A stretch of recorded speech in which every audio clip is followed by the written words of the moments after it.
হরিওম। মহর্ষি পতঞ্জলি কি জয়। আজকে আমি আলোচনা করব প্রাণায়াম সম্পর্কে। আমরা জানি মহর্ষি পতঞ্জলি যোগের 8টি অঙ্গের কথা বলেছেন।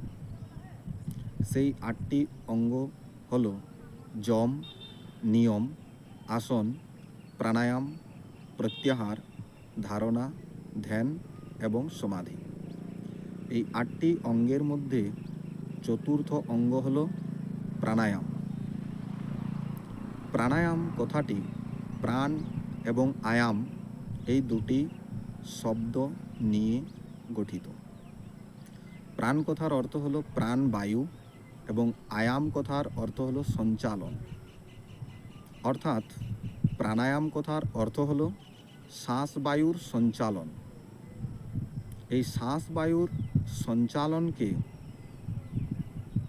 নিয়ন্ত্রণ করা বা শ্বাসবায়ুর সঞ্চালনকে বিভিন্নভাবে করাকে আমরা প্রাণায়াম বলে থাকি। সাধারণভাবে আমরা যে শ্বাস গ্রহণ করি তাতে 500 কিউবিক সেন্টিমিটার শ্বাস গ্রহণ করতে পারি।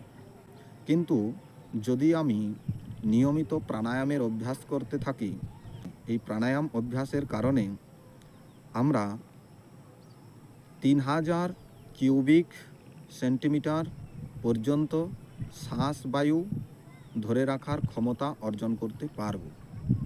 এখন আমরা জানব কতকগুলি প্রাণায়ামের নাম,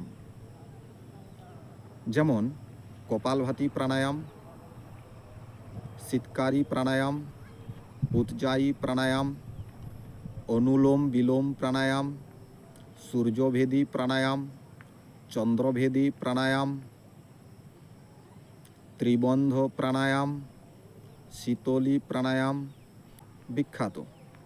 তো এই 10 থেকে 15টি প্রাণায়াম যেগুলো খুবই প্রচলিত এবং খুব বেশি মানুষের শরীরে প্রভাব ফেলে, মনে প্রভাব ফেলে, সেই প্রাণায়ামগুলি আমি এক একটি ভিডিওতে আলোচনা করব এবং সেই প্রাণায়াম আমি উপস্থাপন করব। হরিওম। পতঞ্জলি কি জয়। যোগ কি জয়। বন্দে মাতরম।